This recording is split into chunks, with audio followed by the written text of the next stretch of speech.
All right. Katie Magee, Science and Operations Officer from the National Weather Service in Huntsville, Alabama. How you doing today? Not too bad. How are you doing? Oh, doing fine, doing fine. Thank you for joining me today.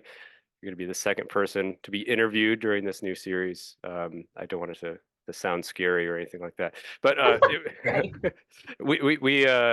we settled on the name, or I settled on the name Origins for this. I bounced around a lot of different things, but the idea is to kind of take a look back to see what shaped some of the leaders in our field, especially those in underrepresented groups in operational government meteorology. So it's really a privilege to have you here. A pleasure to have you here.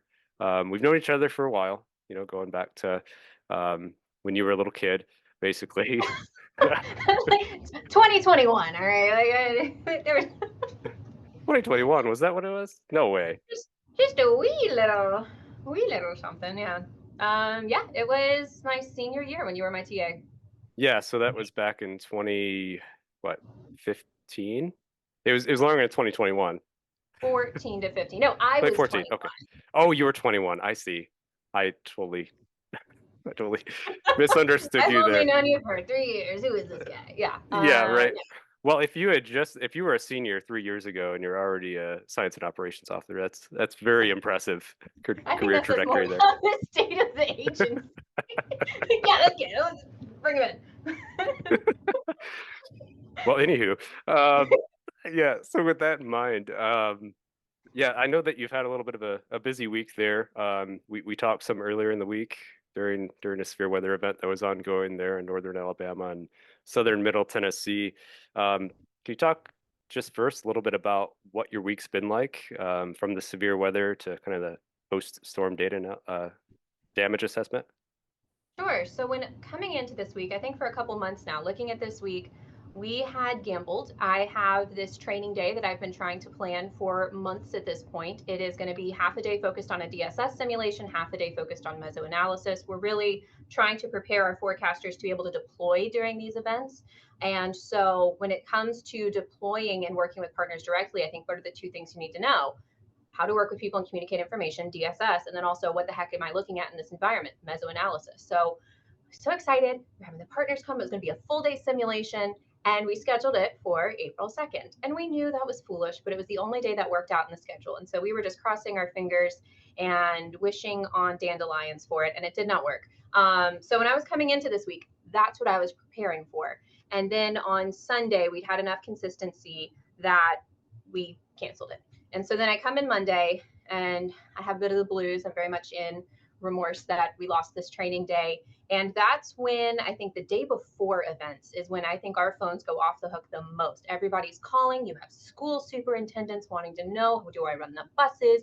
Do we do a half day? We're doing briefings. We're pulling everything together. We're trying to set a staffing plan in place. That's the good thing. The fact that we had that training day planned, we were flush with staff. We had more people available than we had workstations. I don't think that's ever happened before for an event in my career so far. So it was just honestly a lot of Monday was figuring out where do we put all these people and when do we schedule them. So you have everyone's availability. So it's a fun little puzzle. So that was my day Monday, was piecing together the puzzle to at least give us a first draft of what the day would look like. And then on Tuesday, I got there a little bit before we planned the event to start. I was going to work the mesoanalysis desk. So then also being there and helping people settle in, start to set expectations, understand what the environment looks like now to help us understand what future storms could do. What is a most likely scenario? What is a reasonable worst case scenario? How can we translate so that way the publics can understand what's happening? Our partners can understand how to allocate their resources. That's very much my passion. That's my favorite thing to do. And so I was able to start that. And then the event unfolded. We ended up having 2 tornadoes in our area. So then Wednesday, we went out and surveyed the damage. So there were 2 crews of 2 people. And so I took someone, and it was their first survey with our office. This was someone who started with our office last year. So kind of training a little bit. They'd had some familiarity with the DAT before, but understanding collecting points, understanding what we're looking at, how to tie all of the little pieces of damage together. Again, putting together a puzzle. Okay, this tree, that home, these shingles. How does it all come together? There ended up being a boat tossed in a field, so that was a pretty big clue. But that was that, working with media partners out in the field, doing a bit of a press conference next to the mayor of the town. And these are things that just kind of come at you. I was sitting here thinking this week would be a super fun training day, and we'd go through simulations and talk about satellite loops, which we did. We did talk about satellite loops. It was just a real-time simulation. So it was a very engaging, very busy week, but very energizing. We're very fortunate to have a skilled staff here to help support these types of rapidly escalating events. And, we're very fortunate to be able to work with this group. Yeah, Now, that's a right. Yeah, absolutely. highlight. The worst part of the week so far. Uh, so, you talked a little bit about, doing that storm damage survey, and I will say, first of all, it's a bold strategy to try to schedule something in early April in Alabama. That's always a quiet period of time in that part of the country. But stepping back, you're not really a stranger to active weather. Just talk briefly about your first week in the National Weather Service. Yes. So my first week in operations, I was a pathway student at the Meteorological Development Lab up in Silver Spring. And so after spending a little bit of time there, okay, I want to get in the field. That's kind of what drew me to the Weather Service, was the field work. And so I was able to work out to be placed in the Houston, Texas office. And so my first day in Houston was, oddly enough, the last solar eclipse we had here in the United States. It was August 21st of 2017. And coincidentally, August 25th, 2017 was when Hurricane Harvey made landfall in the coast of Southeast Texas. So my first week was going through this process of, okay, maybe it'll be kind of a weaker storm near Brownsville, all the way to, oh my God, it's a Category 4 making landfall. And so trying to figure out, first of all, who are you people in the office? I knew nobody's name. I'm pretty sure I called people by the wrong name throughout the event, and they were very gracious and patient, just like, okay, thank you. To what are these routine duties we're doing? Everyone kept throwing out these acronyms, HLS, and I knew GFE because I'd done a volunteer spot at Raleigh before, but trying to keep up with that, what everybody was saying was difficult. Fortunately, there were two other, this was back when we had interns in the Weather Service, there were two other interns, Molly Merrifield and Nikki Hathaway. They were brilliant with documentation. They had everything like click proof. I use that example in when I try and have people develop documentation here in Huntsville. I call it Freaky Friday proof, where if you were to Freaky Friday body swap with somebody, could they click their way through these instructions and figure out what the heck they're supposed to do? And so they had those click by click instructions. So I was able to at least help out a little bit more on the public service side, so that way they could be unlocked to go do everything else you're supposed to do during these tropical operations. So it was wild hearing everybody, understanding what was going on there, sleeping at the office for 6 days, trying to find enough food for everybody to eat. It was wild. It was so busy. There was this energy about it, though, and I think it really brought the group together. And I really can't imagine starting at the office after that, because it was such a team building experience in the face of such a horrific event that you really come together. And I think going through that with them really helped cement this team mentality. And I think it also helped set the bar for me in terms of here's what a day at the Weather Service looks like. And it turns out that's nothing at all what a day at the Weather Service looks like. So there are always going to be these high impact events that happen, but it's not necessarily 60 plus inches of rain falling in your CWA. So I think that honestly helped me understand high stress operations and really helped set the tone there. And then also showed me what being a part of a really strong, high functioning team can do in terms of service to the community. Yeah, so that was probably a once in a career type of experience for you in your first week. I hope so. I Sincerely hope so. Right, I hope so as well. So that was like getting thrown into the fire almost. Well, not literally because it was water, Yeah, but getting thrown yeah. into the yeah. It was such an impactful situation, as you mentioned. It's so out of the realm of normalcy, I think, for NWS operations. Just what you found yourself in there.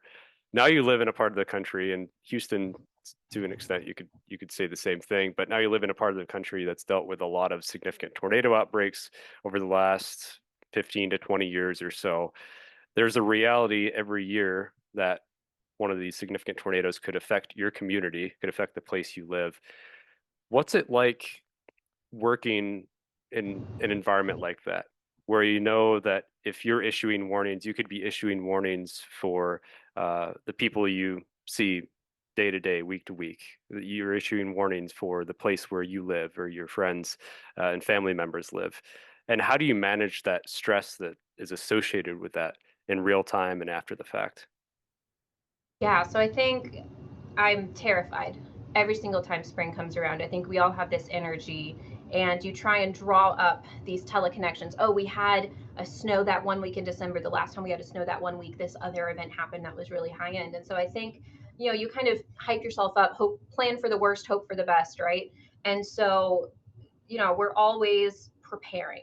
And I think that's a big part of my role as a SOO. We're preparing. We understand this could be a high end event. Are we ready to go if this does come to fruition, if this reasonable worst case scenario does materialize?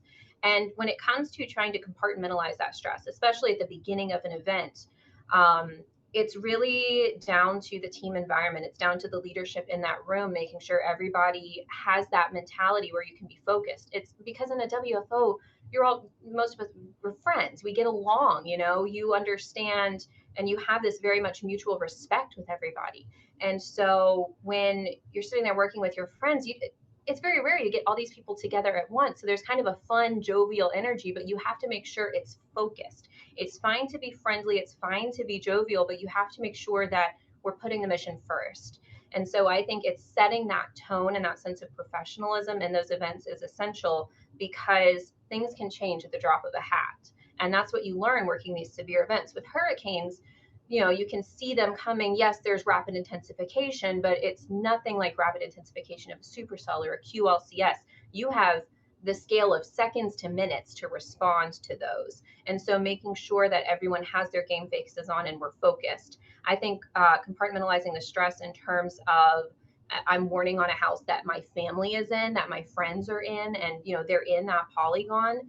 One thing that we do before an event, especially if we're expecting something high end, we will put down locations and phone numbers of people, especially if you're the radar operators, and we'll hand it to someone who's the event coordinator or working social media or something where it's okay if you take 30 seconds. And so I've had to do this before as a radar operator. I'll say, okay, warning coming out, someone needs to call my husband, tell him to seek shelter. And so they'll have that number, they'll know who to call, they'll take care of that, and you just have to shut it down and be a machine. You can feel the feelings later, but ultimately you need to focus on that mission right now, and it takes a long time to develop that. That's not something that comes naturally to most people.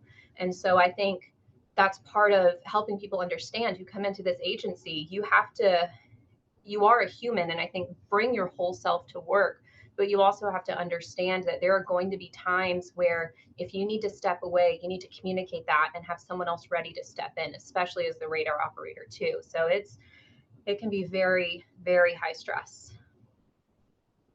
Yeah, a lot of really good points there. And I've heard similar stories where either, you have somebody designated to call your significant other, your family members, telling them to seek shelter, or I mean, sometimes you just kind of switch roles as necessary.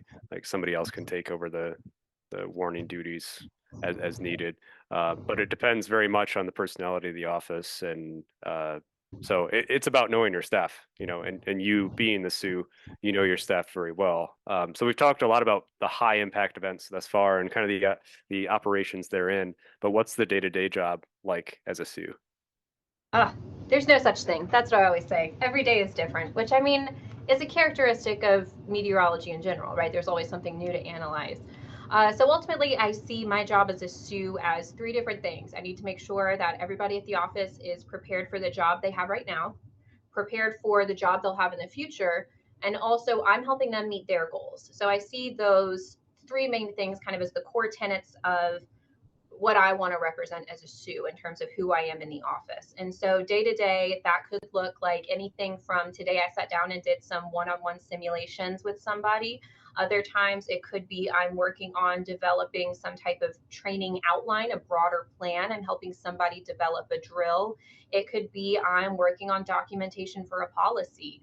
It could be, attending a bunch of meetings and trying to keep up with the latest research to operations, reading some manuscripts, learning from the Central Region Guest Speaker Series, and hearing what the QUIP team is doing in Central Region. So a lot of learning from other people to make sure I can take that and translate it into usable information for my staff. Very similar to how operational meteorologists take the forecast and turn it into usable, actionable information for everybody else. The SOO takes all of this science and all of these innovations and changes happening across the meteorological enterprise and beyond meteorology. Honestly, we're pulling a lot from social science. We're pulling a lot from, I don't know, every single which way. So it's tough. It's tough to take that and funnel it down into, okay, what does the staff need to know? Because of course, to me, I'm like, wow, you have some downtime on ops. Let's do some training. Let's do some simulations. But then that's where that third part, okay, no, they have their own goals. I need to make sure I'm creating space for them to reach their own goals and manage their own teams as well. So I think trying to strike a balance between all of that, working within the management team, we have the WCN, the ESA, the MIC, trying to make sure we're not being too taxing on the staff too, because their well-being on shift matters as well. So it's a very difficult balance to strike. But that's the day-to-day as a SOO, is just trying to, first of all, recognize what's on your plate and then balance what's on your plate. And sometimes you mentioned the rest of the management staff. Sometimes you have to serve as acting meteorologist in charge of your office if you're the SOO, right? I know you've kind of been dealing with that lately. Yes, so I have been the acting meteorologist in charge for the Huntsville office since January 2nd, I think, something like that. So our MIC, Todd Barron, took a temporary promotion to work with the fisheries service, part of NOAA. And so really cool opportunity. I think it's really important to learn about other agencies, especially those line offices we work closely with, because this is something I've heard. The Weather Service, you stay within the Weather Service your whole career. And there's so much more you can learn and grow by trying new things. So very much a priority there. And so to support that, someone still has to do the MIC role. And so that's where you have someone on the local management step in and serve as that acting meteorologist in charge. And so that's been my role this spring. So when it comes to balancing local budget, when it comes to employee time cards, when it comes to working on making sure our bills are getting paid, everything like that, that's going to fall on that MIC. It's very much more of an administrative kind of bigger picture, broad scale role, as opposed to the SOO, which is very much people oriented in the office. Gotcha. Yeah, I've heard a lot of SOOs say that it's the best job in the Weather Service. Do you think that's true? The SOO job is the best in the Weather Service. Yes, I very much agree. I think it's the perfect combination. I love working with people. I love developing training. I love learning new things. I think when people get that aha moment, that's great. But what really energizes me about the SOO role is when I see people teach other people something. So, for example, I just did a one-on-one simulation today. So, if I were to see that person sit down with someone else and teach, I'd be like, oh, that's just the greatest thing. Understanding that your efforts and what you spend your time doing has this multiplicative effect. I think that is incredibly powerful, which is true for any role. I'm sure it's very true for the MIC role too. I don't want to pretend like what they do isn't multiplicative, but I don't know. It's just so cool as a SOO. I'm very happy. Very nice. Yeah. I mean, when you start talking about the SOO role, you just become like, I don't know, you're kind of glowing, right? You're a lot happier talking about that than you were talking about the acting MIC, but we won't, Sorry, Todd. we won't dwell on that a whole lot. So let's go back to Katie's life before you joined the National Weather Service, before you got into college and everything. What sparked your interest in meteorology in the first place? And did you have any particular role models along the way that inspired you to become a meteorologist? Yeah, so when I was very young, there was Hurricane Fran. So I grew up outside of Raleigh, North Carolina. And so Hurricane Fran made landfall that impacted the Raleigh area. And we had a lot of trees fall down on our area. We had such heavy rainfall, flooding. And I remember waking up and there were two trees that had fallen on our house. And there was a tree that went across our driveway. And so honestly, what stood out to me was in order for us to get our cars out of the garage and to drive out to go find food, we had to drive off our driveway and then across the lawn into our neighbor's yard. And I just remember thinking that was the funniest thing. And I was having so much fun off-roading in our cars. I was like, why don't we do this every day? And so that's what really drew me into hurricanes. And so I started tracking hurricanes because I wanted to go off-roading in cars again. So clearly I'm a little bit of an adrenaline junkie as well. But so that's real. I just started tracking hurricanes and paying attention to the weather. And I'd get these weather books and I'd identify clouds. And then that expanded into this broader earth sciences. I would learn all of different flowers. I would identify rocks, trees, that whole thing. But ultimately it was weather that stuck with me. And so that's what carried me into a meteorology major in college. Very cool. Yeah, and you went to NC State, of course. From there, yep. We've had a good month. I don't know. We're recording this on April 4th. We'll see what it's how our month has gone. Once this actually hits YouTube. But you went to NC State.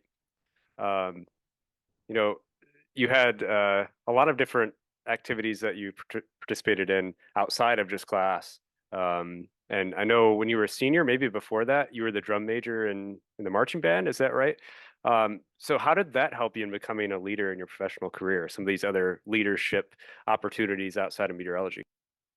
Yeah. Oh my gosh, marching band. So I was the drum major my senior year. So for those who might not know, the drum major is like the student conductor. It's the student leader of the band. So for NC State's college band, that was 350 college students in age ranging from 18 to, mid 20s, all the way up through, some people earning their PhD still found time for marching band somehow. Kudos to all of you. And you are the one responsible for everybody, keeping them in time and keeping them on time. And so you have all of these different sections in a marching band, each one playing their own role, coming together, making music. It's a beautiful metaphor. I use it all the time for a WFO. And so as the drum major, first and foremost, especially in games where you see them, they're up there conducting, and so you understand you're calling what song they play, when they play it, when they need to stop, if there's gameplay going on. In the ACC, it is a yardage penalty if the band is playing while the ball is in play. So it's high stakes, and you have to be able to see and know, okay, which rep am I looking at? Who do I know when this break is going to be wrapping up and they're going to start playing again? So I think that really helped build up that tolerance to stressful environments, and also leadership as well, because you have to resolve disputes from between one section and another. You have to resolve disputes from people within the section. And so I think that's the biggest challenge moving, especially into a management role, is you're learning how to lead leaders. And I think that's where being a drum major helps train you for that, because within each section you have section leaders. And so the drum major talks to the section leaders who talks to the sections.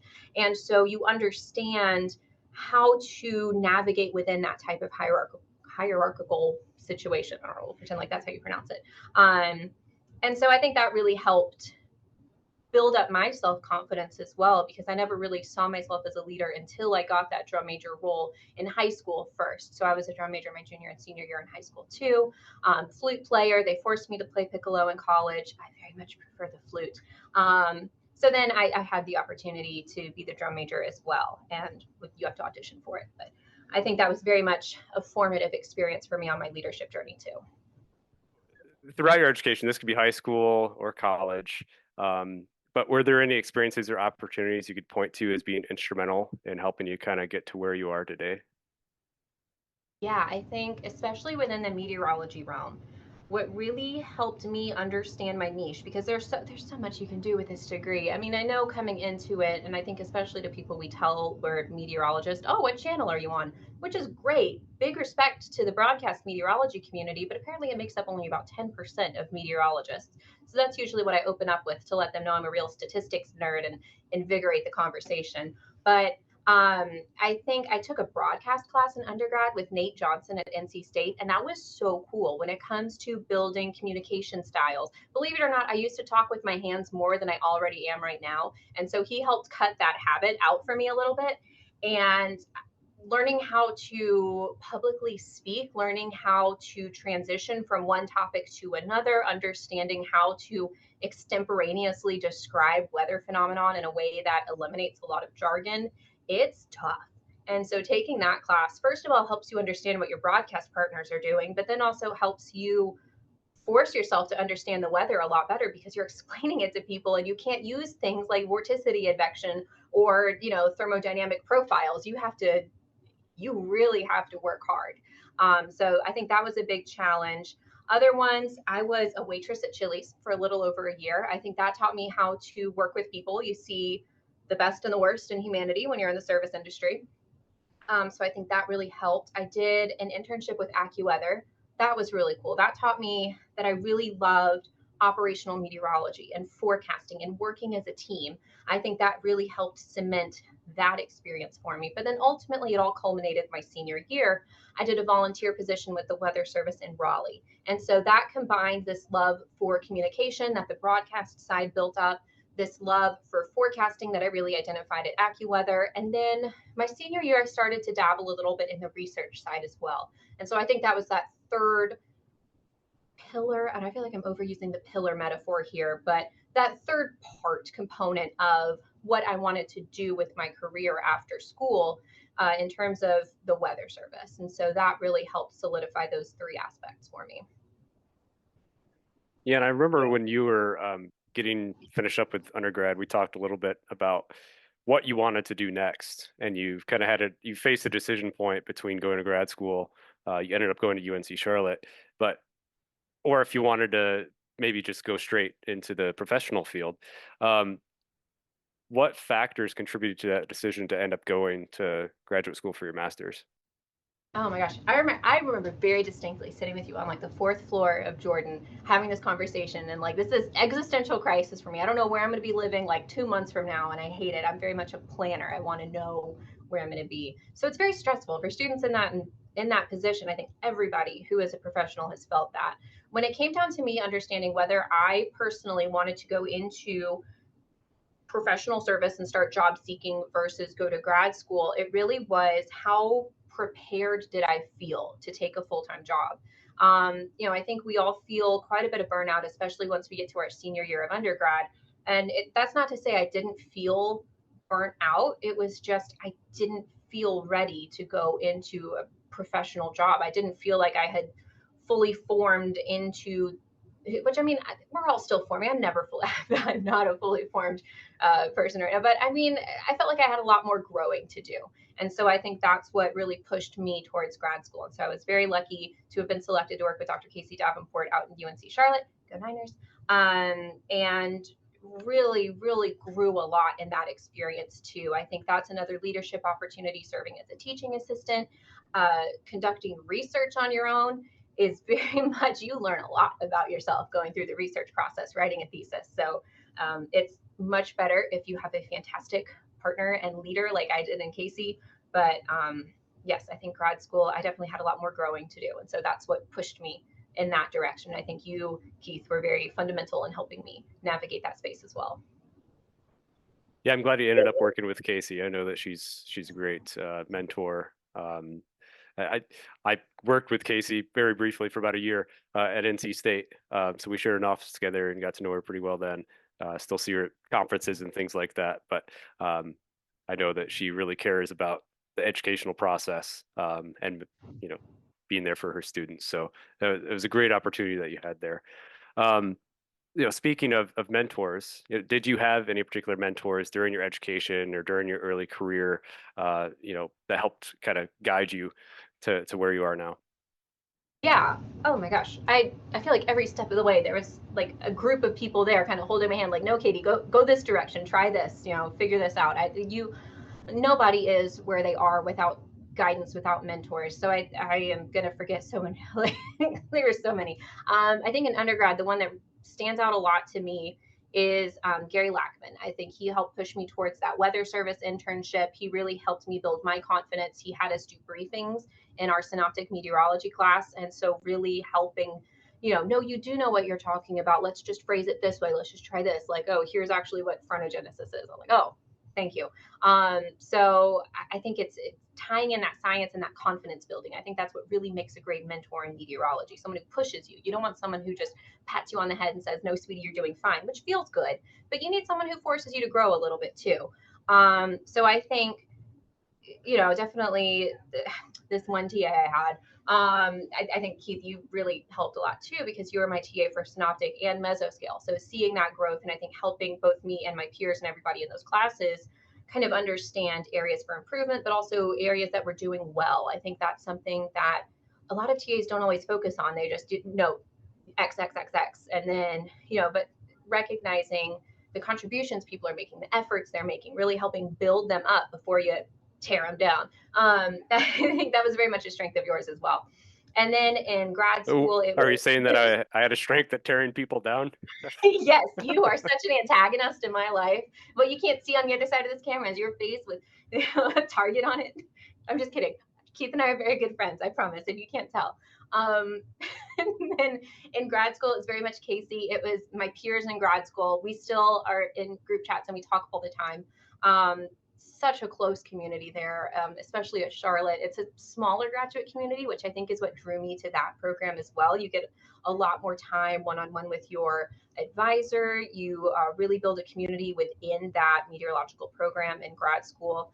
So very much thankful to everyone there. One of them, Megan Serbaugh, moved down here to Huntsville because there was a job here. And so we got to work together in the same building for a bit. That was really cool. And then getting into the weather service, I think every single person I met mentored me in some way. That was incredibly valuable. I think in Houston, there's one lead forecaster there, Chuck, who very much was someone who would push you. And that's what you need. I didn't want, again, you don't want someone who's just, no, your AFD's fine. It's, okay, you said this, but I think you really meant this. Let's also tweak this. Did you consider this? And I think that's the type of pushing that people need. And so I really admired and valued that. And then also, Lance Wood, Dan Riley, Jeff Evans, the management team there really helped as well. So I think Lance Wood was the SOO. I know Lance Wood was the SOO. And he really helped me understand that, okay, this SOO role really fits with a lot of the things that energize me the most about the job within the weather service.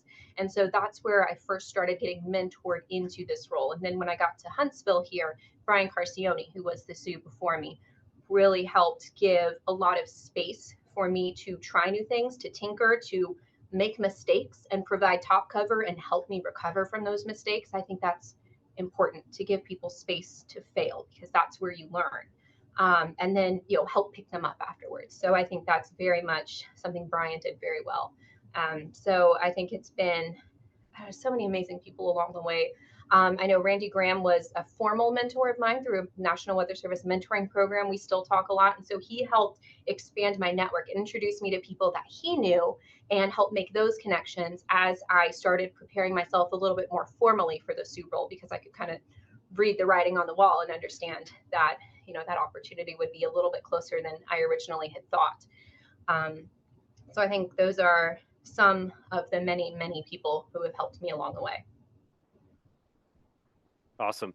Yeah, and it's you had talked a little bit about when you were there in Houston, just starting out, and how one of the leads would provide constructive criticism for you. And I feel like that's such an important part of your early career experience. And being receptive to that constructive criticism is critical in like reaching your full potential. And that can be difficult. I mean, I was never the best at receiving criticism when I was early career in college and stuff, but the sooner you embrace that, I think the better you can become more quickly. So I'm glad that you brought that up. I just wanted to point that out. I I'm think not it sure if you had depends any on follow-up. who it Yeah. is. Yeah, who it is giving you the feedback. Like, is it just someone who constantly is just telling you how much you suck, or is it someone like it's an investment. You have to invest in time, invest in the relationship. So I trust when you're giving me feedback, it's worthwhile. If you're just someone who's constantly nagging at me, just God, no, whatever I do, I'm not going to make you happy, so I give up trying. So you have to feed it. I think. Oh God, I'm going to mess up this metaphor too. It's a piggy bank. So you have to make deposits into the piggy bank so that way you can make withdrawals from it too. I suppose it could be any bank. It doesn't have to be a piggy bank, but it's fun to picture. So you have to put the coins in. I try and I don't know, I don't sit here and count each positive interaction I have, but I feel like in a very unscientific way, like a 10-to-1 ratio, maybe like you're giving more than you take. But you need to make sure that you're investing in those relationships day to day, so that way when you're providing that constructive criticism, or maybe you need to have these crucial conversations with a very open, vulnerable, honest conversation, you understand you have that foundation of a solid relationship.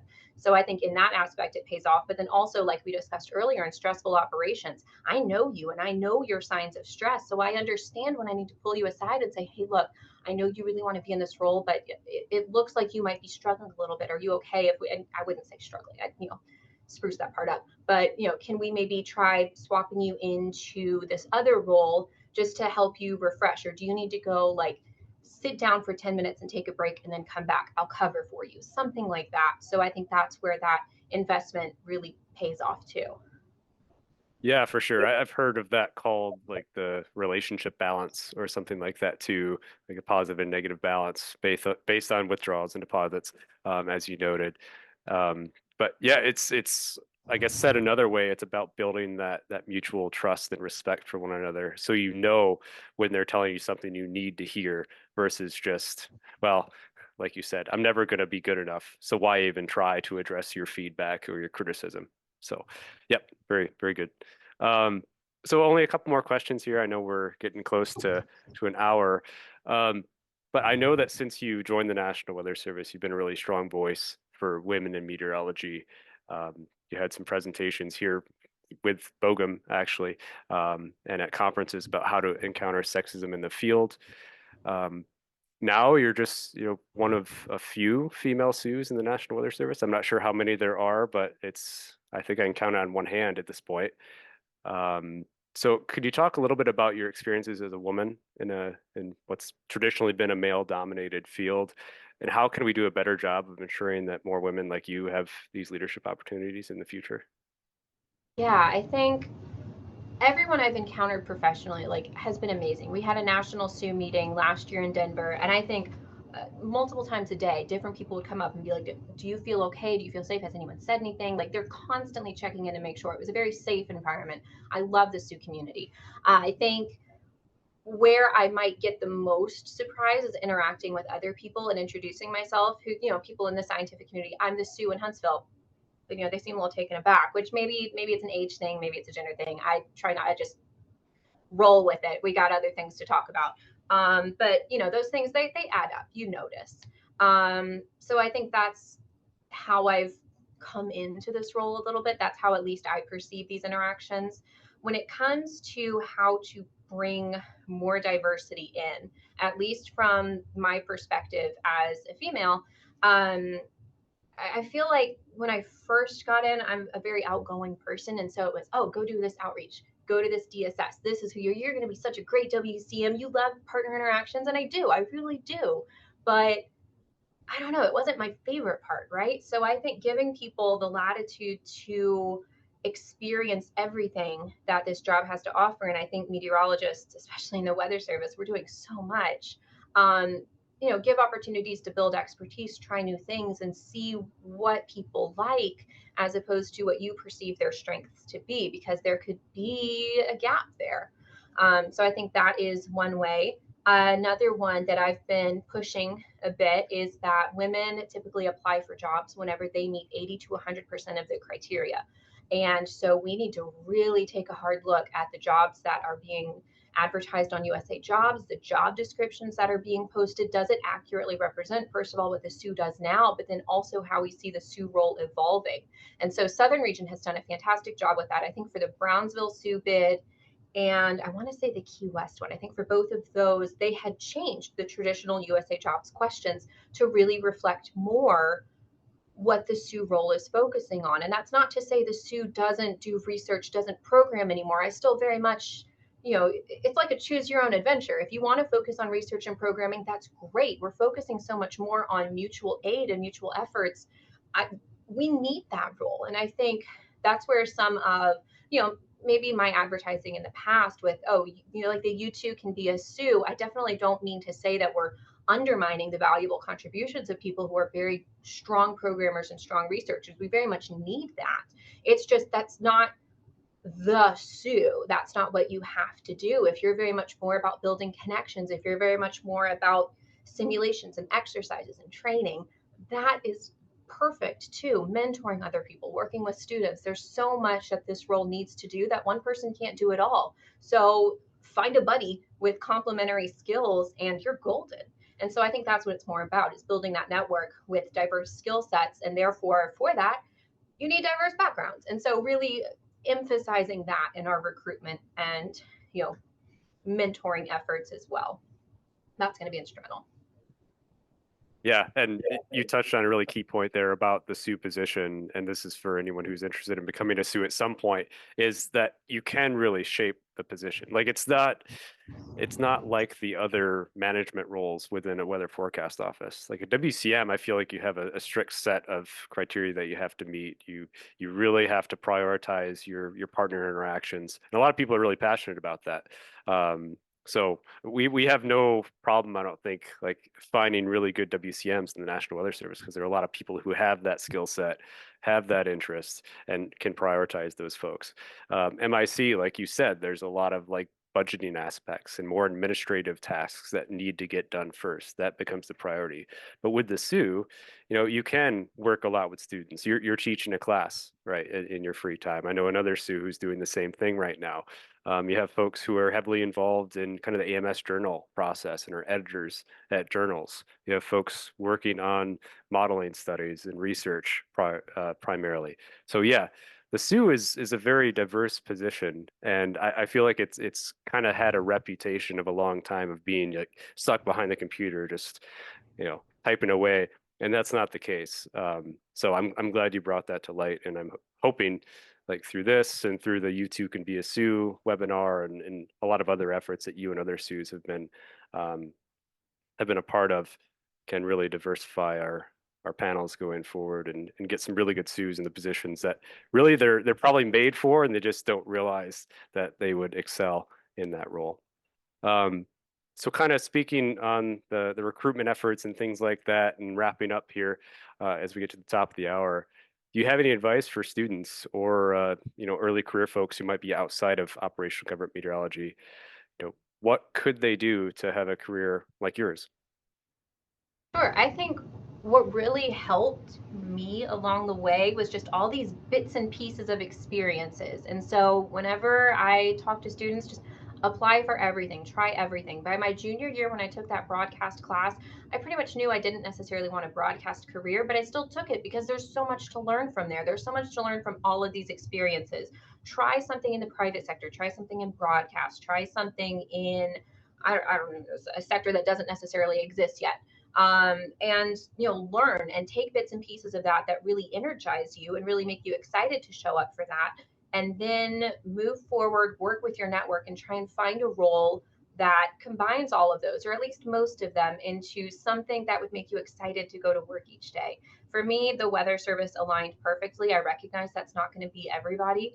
For those who do want to go into some type of operational or government meteorologist role, I think getting some experience there, understanding what it means to work shifts, understanding what it means to interact with the public, go to these outreach events, provide decision support services to partners. I think that's really going to help give you unique experience when it comes to these very competitive entry level applications that we're getting.